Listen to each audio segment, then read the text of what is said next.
Mateus capítulo 8. Vamos ver o que diz a palavra do Senhor nesse estupendo livro que é a Sagrada Escritura.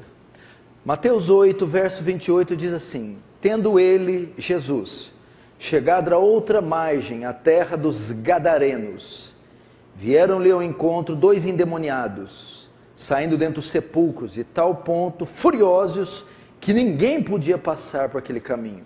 Agora é o verso que vamos fazer a exposição, 29. E eis que gritaram: que temos nós contigo, ó Filho de Deus? Vieste aqui atormentar-nos antes do tempo? Até aí deixa aberto, não feche, feche apenas os seus olhos. Pai Santo, mais uma vez recorremos a Ti e a Sua graça, Senhor. Estamos quase chegando lá, Senhor. Caminhamos muito. Ainda temos uma longa caminhada. Mas o dia está chegando. O dia que irá nos redimir. O dia que nós passaremos além do rio. Encontraremos contigo para sempre. Entretanto, até que esse dia chegue, não podemos dar um passo sequer sem sua graça, sem sua misericórdia. Como Joiada foi para Joás, seja para nós, Senhor, nosso guia, conselheiro, nosso mentor, pastor, professor, edificador. Que a graça do Senhor permeie todo esse salão, que haja senso da sua transcendência e demonstração de poder, de modo que seu reino avance, o Senhor receba a glória para si, e nos conforme a imagem do seu Filho, em nome de Jesus. Amém. Mexeu e não, né? Porque parece que mudou, mas tudo bem. Só mais, se você tentar mais um pouquinho de brilho, eu ficaria grato. Som. Irmãos, preste atenção aqui. É impressionante como Deus, em sua sabedoria, deixou registrado nas Escrituras histórias, narrativas. Histórias essas que através delas, isso ficou bom, nós aprendêssemos doutrina, princípios, preceitos, mandamentos. De Gênesis a Apocalipse, seja livros históricos, poéticos, proféticos, todos eles têm em seu pano de fundo doutrinas, princípios. Jesus aqui viajou de barco com os seus discípulos para uma cidade chamada Gadara. E ao chegar lá, esse texto narra o encontro de Jesus com um homem possesso por demônios, com um endemoniado. Essa passagem magnífica, essa porção magnífica da Escritura, se é que pode haver alguma porção que não seja magnífica, narra então a viagem de Jesus, a chegada dele à cidade de Gadara e o encontro dele com o endemoniado. Mas o encontro de Jesus vai mais do que com o endemoniado.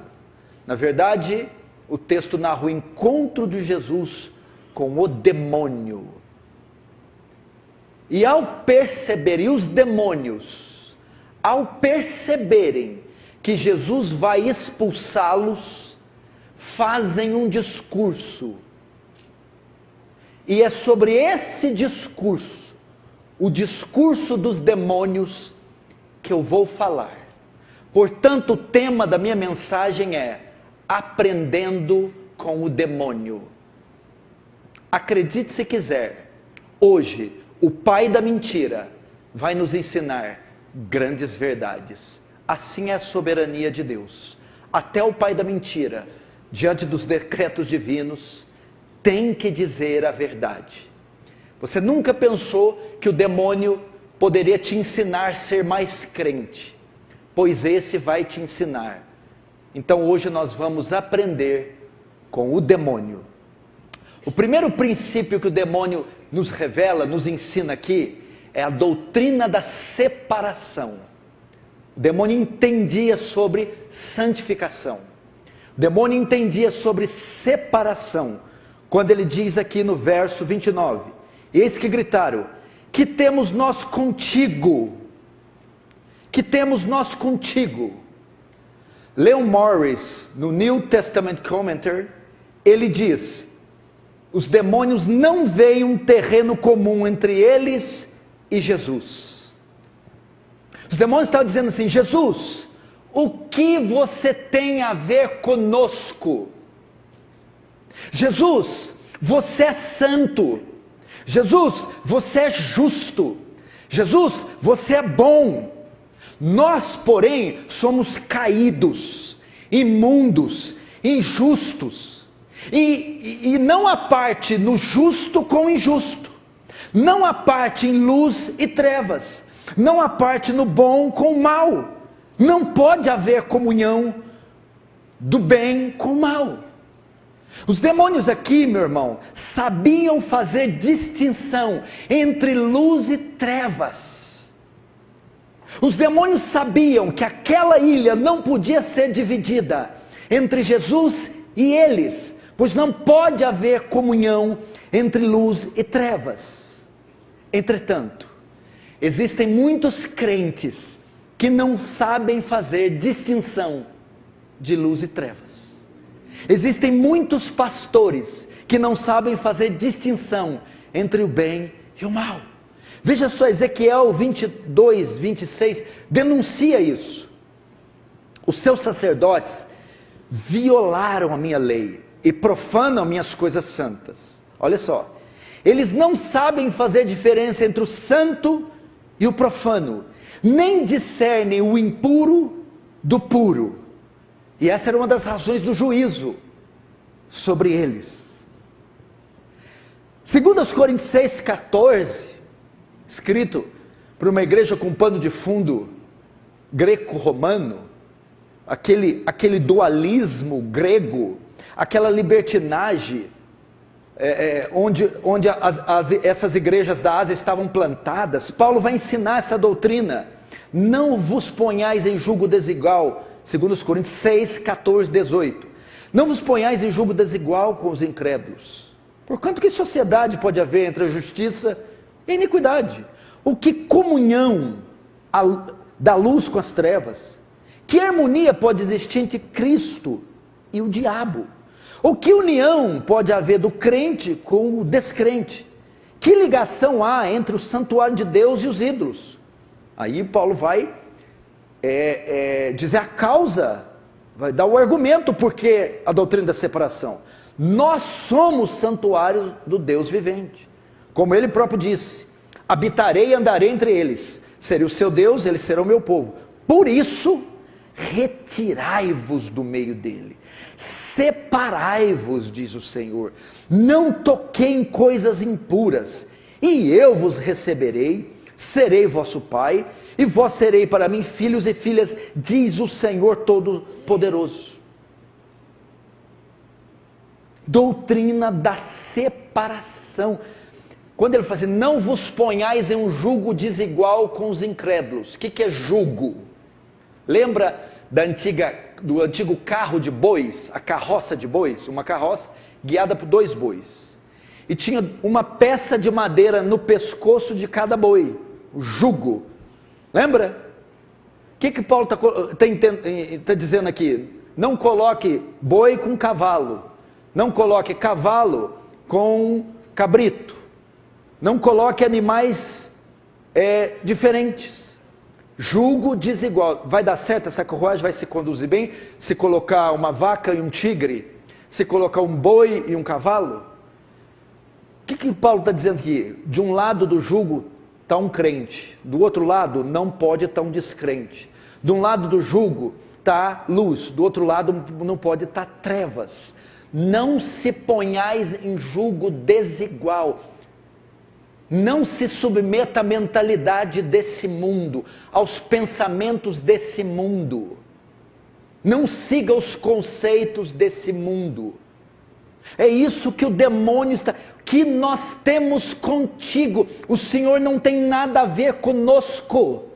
Não podemos dividir o mesmo lugar que você, Jesus.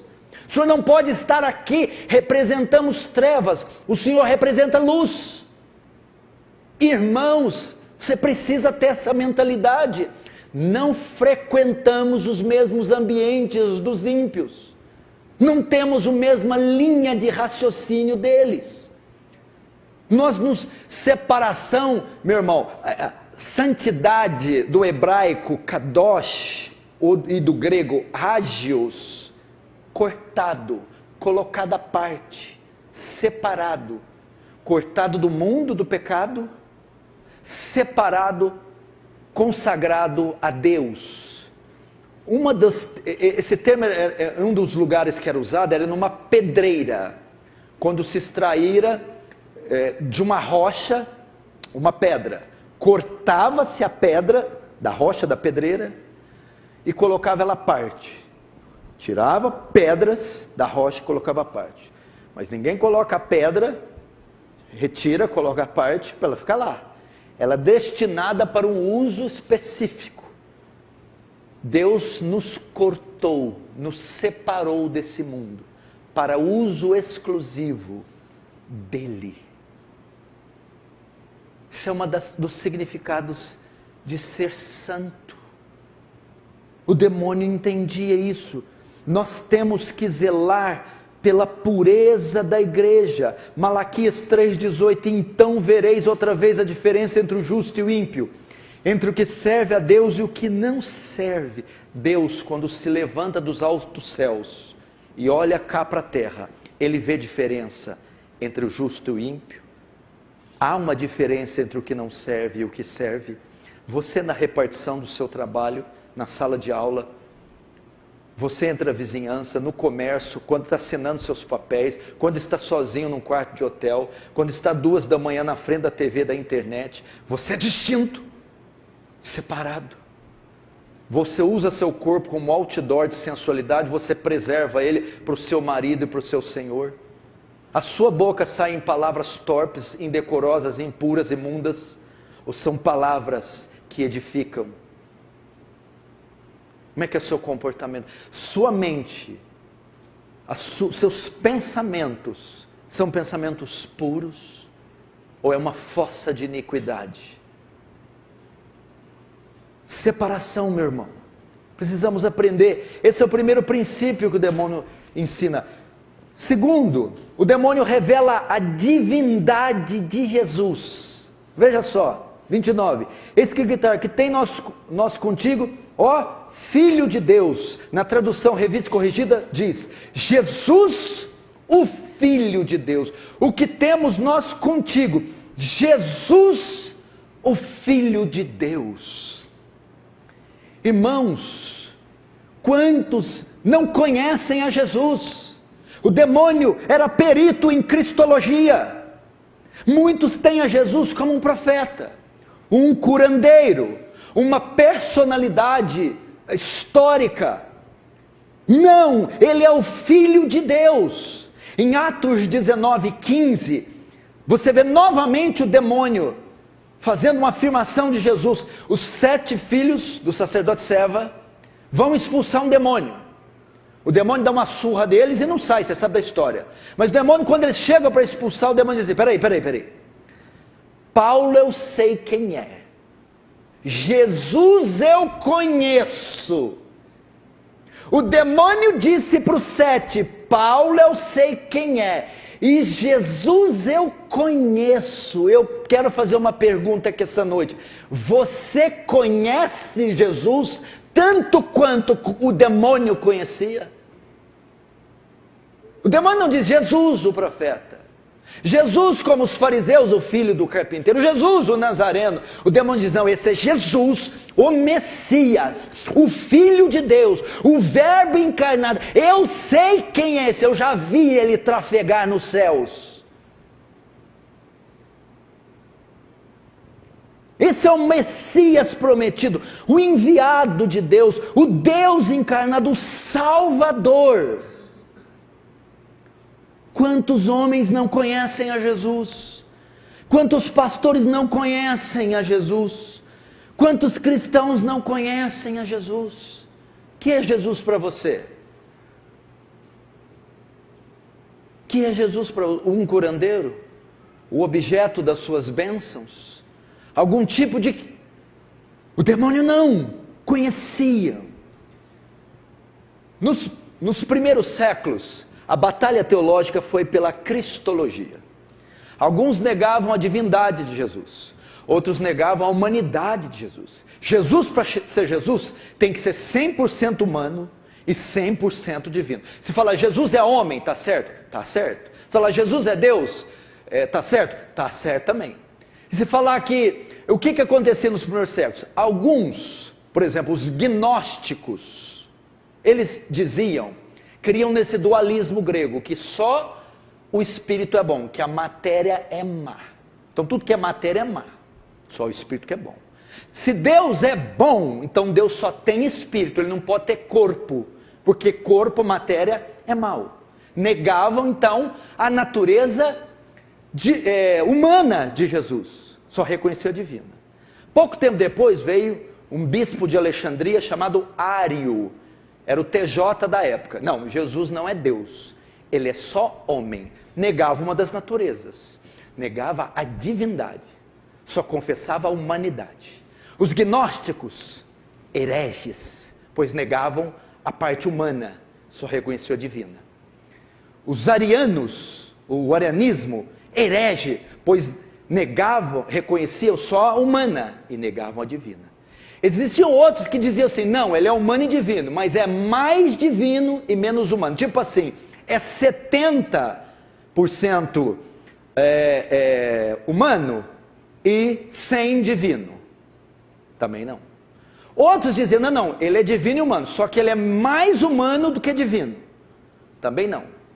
Outros entendiam, não, ele nem é humano nem é divino. É humano e divino, misturam, sai uma terceira coisa, é Jesus. Também heresia. Quando isso foi resolvido? Concílio de Calcedônia, século IV a.C., na chamada união hipostática, que define o quê? Jesus é 100% homem e 100% Deus. As duas naturezas, divina e humana, coexistem juntas, no mesmo ser, sem se misturarem. União hipostática. Isso é Jesus. Sangra, soa, tem medo, cansa, dorme, 100% homem. Mas ordena a tempestade que pare e ela obedece. Ordena Lázaro, vem para fora, e ele vem. E só vem Lázaro porque ele fala, Lázaro vem para fora. Porque se ele fala, vem para fora, estavam os mortos do mundo inteiro vindo até hoje. Então ele fala, Lázaro, o resto fica aí. Ele é Deus. 100% Deus. Você conhece isso? Você conhece os ofícios de Cristo? Esse demônio sabia que temos nós contigo. Ó Jesus, esse termo Jesus, Filho de Deus, é um termo messiânico. É um termo que só um tinha no universo. Então os demônios falam, ó Jesus, filho de José e de Maria, Jesus o carpinteiro, Jesus aí da Galileia, Jesus o embusteiro. Quando fala Jesus, o Filho de Deus, esse que está pisando na ilha, não é outro, senão o Deus encarnado, que está prestes a nos expulsar. Esse é Deus, esse é Jesus. Os ofícios de Cristo. Se vocês recordarem, no Antigo Testamento, havia 3 tipos de líderes. O sacerdote, o profeta e o rei. 3 tipos de líderes. O sacerdote era aquele que oferecia sacrifícios e fazia mediação entre o povo e Deus. E apresentava sacrifícios para o perdão dos pecados de Israel. O exemplo é o sumo sacerdote Arão. O profeta era aquele que recebia a palavra de Deus e a enviava e a comunicava ao povo. Às vezes predizia o futuro também. Esse é o tipo de Isaías, Jeremias. E o rei era o líder do povo, o comandante e o governante máximo da nação, o exemplo de Davi. Quando Cristo veio à terra, ele veio como sacerdote, profeta e rei. Ele assumiu as 3 formas, são os 3 ofícios de Cristo. Como sacerdote, ele veio oferecer um sacrifício. A função do sacerdote era oferecer o sacrifício. Ele veio oferecer a si mesmo, como sacerdote e sacrifício, para o perdão dos nossos pecados. Como profeta, ele recebeu a palavra do seu Pai e veio comunicá-la a nós. As palavras que eu falo, não as falo de mim, mas do Pai que me enviou. Ele era o grande profeta, como está em Deuteronômio. Deus suscitará um profeta depois desse, e tudo quando ele disser, a ele ouvi, a ele escutai. O grande profeta. E como rei, Cristo veio trazer um reino, e veio como o rei desse reino, para liderar o seu povo. Na pessoa de Jesus combinam esses 3 ofícios, essas 3 funções, e todos estão descritos no Novo Testamento. Está te edificando aí o diabo? Está te ensinando? Pois ele sabia. Doutrina da separação. Hoje está assim, está mais fácil aprender santidade com o diabo do que com a pastorzada, com a pastorada, com a crentaiada.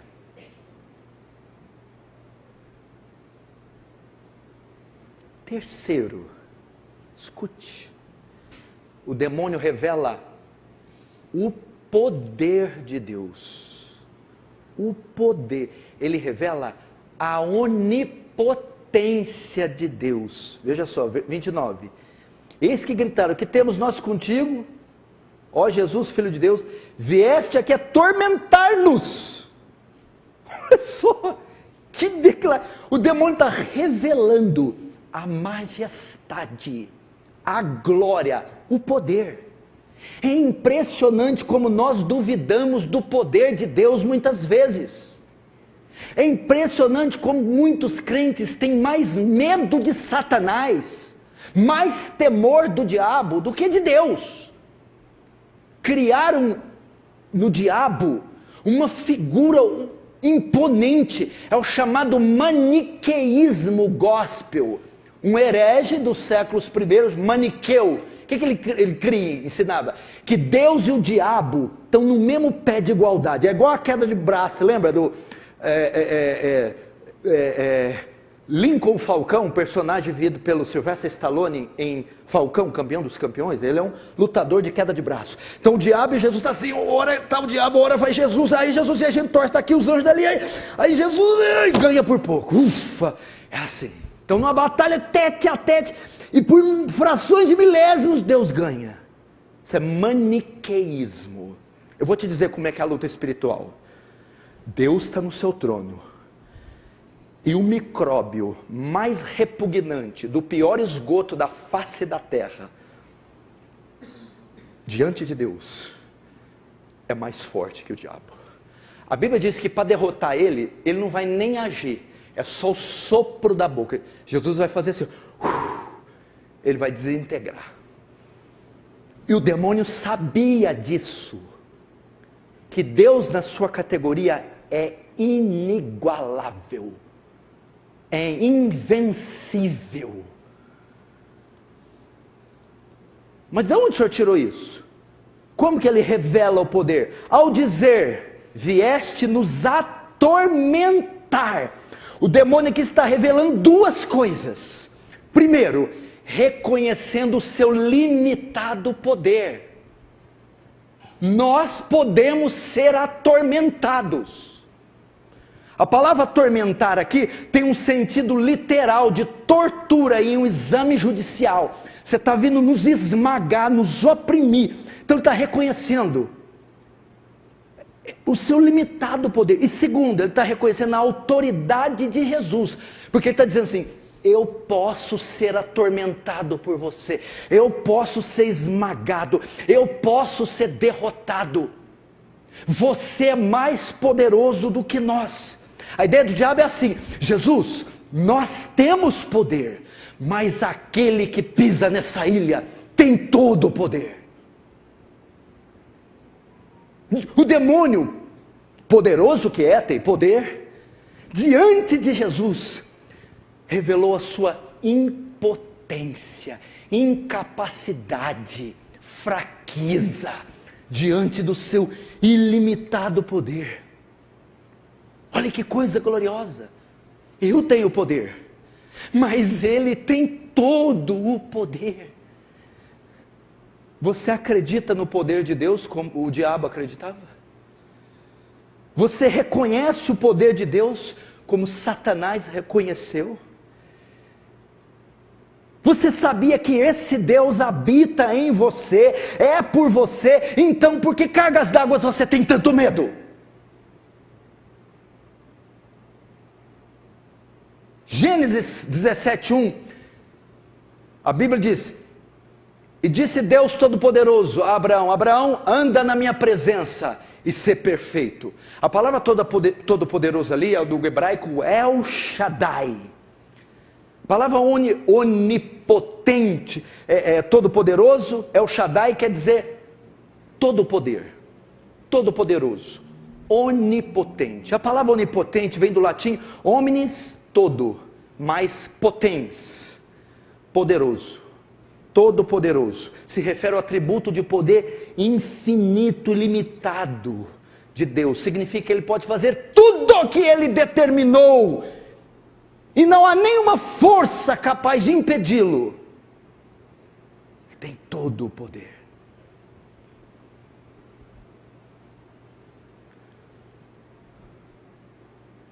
Nosso Deus está miúdo, né, gente? O Deus da igreja brasileira virou um Papai Noel gordo, aposentado, que é mais digno de dó do que do nosso temor. É um Deus que de vez em quando você tem que dar uma água com açúcar, pobre coitado. Não era o Deus que o demônio cria. Vieste nos atormentar, tomado de pavor. Imagina, os fariseus o criticando, os judeus, os essênios, os zelotes, os saduceus, tratando ele como moribundo, querendo matar. Mas quando ele pisa na ilha, os demônios urram e grunhem e gemem, diz que temos nós contigo, Jesus, Filho de Deus, vieste nos atormentar. Você pode nos atormentar. Quarto, agora o demônio revela, ele fala sobre escatologia. Escatologia.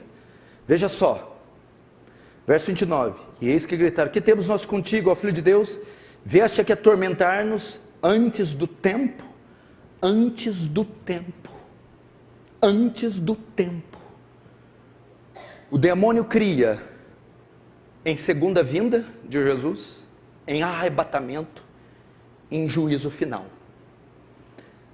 Porque Jesus se dirigiu aos demônios e foi julgar os demônios. Os demônios disseram: não, o senhor não pode julgar nós agora. Não, por quê? Porque o fim do tempo não chegou. Porque os demônios sabem, a Bíblia fala que no final dos tempos haverá um julgamento, juízo final. Os demônios, conscientes do juízo final, disseram para Jesus: o senhor pode até nos destruir, mas não é agora. O juízo final não chegou. Então, o tempo do fim é onde ocorreria o juízo dos demônios, o tempo do julgamento escatológico de todo o mal. E os demônios sabiam que não era naquela era. A ideia é assim, ó: não, mas peraí, Jesus, o senhor quer nos julgar, mas o senhor ainda não morreu, o senhor ainda não ressuscitou, o senhor ainda não voltou. O julgamento só se dá quando o senhor vencer na cruz, ressuscitar, depois voltar. Isso não aconteceu. Apocalipse 20:10. O demônio tinha em mente Apocalipse 20:10. O diabo, o sedutor deles, foi lançado para dentro do lago de fogo e enxofre, onde já se encontra não só a besta, como também o falso profeta, e serão atormentados de dia e de noite pelos séculos dos séculos. Está vendo, Jesus? Esse Apocalipse 20, 10, onde o diabo foi lançado no lago de fogo, só se dá na sua segunda vinda. O demônio conhecia de escatologia, ele sabia sobre o juízo final. Irmãos, os demônios criam no julgamento divino. Você sabia que as nações serão julgadas? Você sabia que você será julgado? Você espera o dia do juízo final como os demônios esperavam? Apocalipse 20, 11 e 13. Eu, João, vi um grande trono branco, e aquele que nele se assenta, de cuja presença fugiram o céu e a terra, e não se achou lugar. Vi também de pé diante do trono, os mortos, os grandes, os pequenos. Então se abriram os livros, abriu ainda outro, que é o livro da vida. E os mortos foram julgados segundo suas obras, conforme o que se achava escrito nos livros. Deu o mar os mortos que nele estavam, e a morte e o além entregaram os mortos que neles havia, e foram julgados um por um, segundo as suas obras. Segundo os Coríntios 5:10, porque todos devemos comparecer ante o tribunal de Cristo, para que cada um receba o que tiver feito por meio do corpo, seja bom ou mau. O demônio conhecia de escatologia. O demônio sabia do julgamento final, que vai haver um arrebatamento, que vai haver a grande tribulação, e que vai haver o juízo final. E ele vai dizer: você quer nos julgar, nos enviar ao inferno, antes do tempo? Que tempo? O tempo do julgamento escatológico de todo o mal, ou seja, o fim. Mas o demônio não cria só, ele não conhecia só um ponto da escatologia, só no julgamento final. Ele também cria no fim, porque o texto diz, antes do tempo, e depois ensina sobre um tempo. Antes do tempo, dá a ideia de um julgamento que ainda não chegou. E quando fala tempo, fala do fim dos tempos. O que é isso? Jesus vai voltar. É esse o tempo que os demônios falaram. Ok? Por quê? Na época deles, esse tempo não havia chegado. Porque senão, eles não haveria objeção quanto a expulsá-los. O fato de dizer, você não pode nos enviar agora, porque esse tempo, no nosso tempo, primeiro século ali em Gadara, na ilha, não havia chegado. Pergunta, e na nossa época, será que esse tempo não está chegando? O demônio cria na volta de Jesus, no fim dos tempos. Você está preparado para esse dia? Ele estava meio tranquilo. Vai acontecer, mas ainda não é o tempo. E nós? Será que esse dia não está chegando? Você está preparado para esse dia? A trombeta pode soar, meu irmão. Cristo vai vir em glória, todo o olho verá, como um relâmpago do oriente ao ocidente. Ele virá com grande clangor de trombeta. Reunirá os seus escolhidos dos quatro cantos da terra. Jesus vem. Quinto, o demônio ensina sobre a misericórdia de Deus. Você acredita? O demônio cria na misericórdia de Deus. Veja o verso 31. Então os demônios lhe rogavam: se nos expele, manda-nos para a manada de porcos. Em Lucas diz assim: não nos envia ao abismo, nos envia para os porcos. Como é que é? Os demônios estão dizendo: Jesus, tem misericórdia de nós, não nos mata, não nos aniquila, não nos trucida. Por que eles fizeram um pedido desse para ele? Ele é Jesus, ele é Deus, nós somos demônio, aniquila isso aqui. Eles sabiam que ele é cheio de ternas misericórdias, e ele atendeu o pedido e os enviou aos porcos. Tem cabimento um troço desse?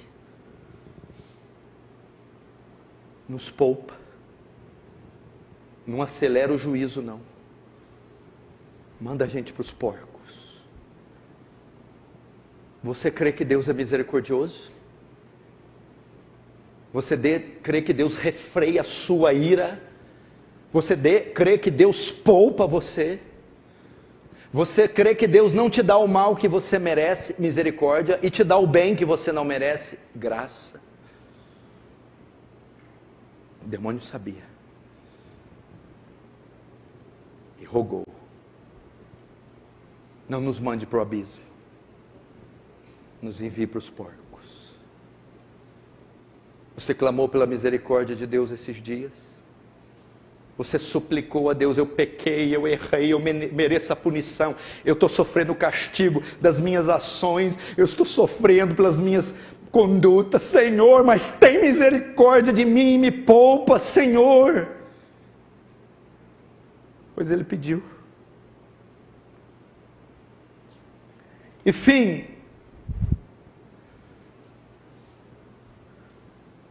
o demônio conhecia mais das Escrituras do que muitos crentes. O demônio conhecia mais a Bíblia que muitos crentes. Lembra que Jesus falou? Errais em não conhecer as Escrituras, nem o poder de Deus. Primeiro, o demônio era perito em teontologia. O que é teos? Deus. E logia, logos, doutrina. Doutrina de Deus. O demônio conhecia os atributos de Deus. Ele cita pelo menos 3. Primeiro, sua santidade, que temos nós contigo. O Senhor é santo. Segundo, sua onipotência, vieste nos atormentar. Terceiro, sua misericórdia. Ele deve ter lido o livro do A.W. Pink ou de Stephen Charnock, um puritano. Conhecia atributos de Deus. Primeiro, perito em teontologia. Segundo, perito em escatologia. Quando diz antes do tempo, Jesus, ainda não é hora de trazer o juízo divino. Esse dia não chegou. Eu estudei William Hendrickson. Eu estudei Simon Kistemaker. Não chegou. Terceiro, o demônio era perito em Antigo Testamento, era um demônio veterotestamentário, porque quando diz Jesus, Filho de Deus, ele conhecia os profetas, provavelmente leu bastante Abacuque, Ageu, Miqueias, Zacarias, Sofonias, Isaías, Jeremias, Daniel, Oséias, porque ele cita um nome messiânico. E quarto, o demônio era perito em cristologia, pois conhecia, eu não sou igual aos fariseus não, isso aqui não é filho de carpinteiro não, isso aqui não é embusteiro da Galileia não, isso aqui é o Filho de Deus, tão Deus quanto Deus Pai.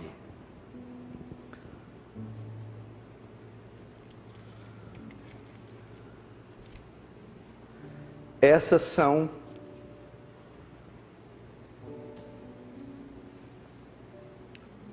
as lições. Quem diria? O pai da mentira ensinando teologia, ensinando verdades.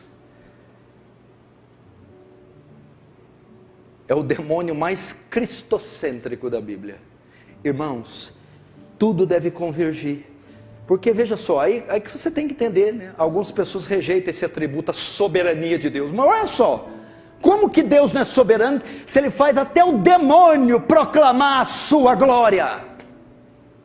Ele é o Filho de Deus, e eu quero terminar citando, glorificando Ele. Em Gênesis, Jesus é a semente da mulher. Em Êxodo, Jesus é o Cordeiro Pascual. Em Levítico, é o sacrifício expiatório. Em Números, muda essa música aí, meu filho, é a rocha ferida. Em Deuteronômio, Jesus é o grande profeta de Deus. Em Josué, ele é o príncipe do exército do Senhor. Em Juízes, é o nosso libertador. Em Ruth, é o nosso parente próximo. Em 1 Samuel, a nossa vitória. Em 2 Samuel, é o descendente de Davi. Em 1 Reis, é o doador de sabedoria. Em 2 Reis, é o rei dos reis. Em 1 Crônicas, é o rei de Deus. Em 2 Crônicas, é o que faz aliança. Em Esdras, Jesus é o nosso auxílio. Em Neemias, Jesus é o nosso ajudador. Em Esther, Jesus é o nosso Mardoqueu sofredor. Em Jó, é o nosso redentor vivo. Em Salmos, Jesus é o guarda de Israel. Em Provérbios é a sabedoria de Deus, em Eclesiastes é o alvo verdadeiro, em Cantares é o nosso amado, em Isaías é o profeta sofredor, em Jeremias é a nossa justiça, em Lamentações é o varão de Deus, em Ezequiel Jesus é o pregador mal recebido, em Daniel é o rei eterno, em Oséias é o que liga as feridas, em Joel é o que habita em Sião, em Amós é o Deus de Israel, em Obadias é o Senhor no seu reino, em Jonas é o profeta ressuscitado, em Miqueias é o nascido de Belém, em Naum, Jesus é o que leva as boas novas, em Abacuque é o Senhor no seu santo templo, em Sofonias é o Senhor que está no meio de nós, em Ageu é o desejado das nações, em Zacarias é o preço do cordeiro, em Malaquias é o sol da justiça, em Mateus é o rei Messias, em Marcos o servo de Deus, em Lucas o filho do homem, em João o filho de Deus, em Atos o doador do Espírito Santo, em Romanos aquele que nos torna justos, em Coríntios as primícias dos que dormem, em 2 Coríntios é a graça de Deus, em Gálatas o verdadeiro evangelho, em Efésios toda a armadura de Deus, em Filipenses é o que supra as necessidades, em Colossenses o cabeça da igreja, Tessalonicenses o vingador de todas as coisas, em 2 Tessalonicenses o fiel e protetor, 1 Timóteo é o único mediador entre Deus e os homens, 2 Timóteo é o Senhor justo juiz, em Tito é a graça salvador de todos os homens, em Filemão é o Senhor que intercede por nós, em Hebreus o autor consumador da fé, em Tiago o dom perfeito vindo de Deus, em 1 Pedro a pedra principal, em 2 Pedro é o Senhor Salvador que nos concede a entrada no reino, em 1 João aquele que se manifestou para desfazer as obras do diabo, em 2 João a fonte da verdadeira doutrina, em 3 João o nome que garante vitória, em Judas o único soberano Senhor, em Apocalipse Rei dos reis, Senhor dos senhores. Oh meu irmão, e eu quero dizer, Filipenses capítulo 2, 10, para que ao nome de Jesus todo joelho se dobre no céu e na terra, e toda língua confesse que Jesus Cristo é o Senhor, para a glória de Deus Pai. Este demônio, prostrado, confessou ao Jesus como Senhor, cumprindo esse versículo. Vamos fechar os olhos agora.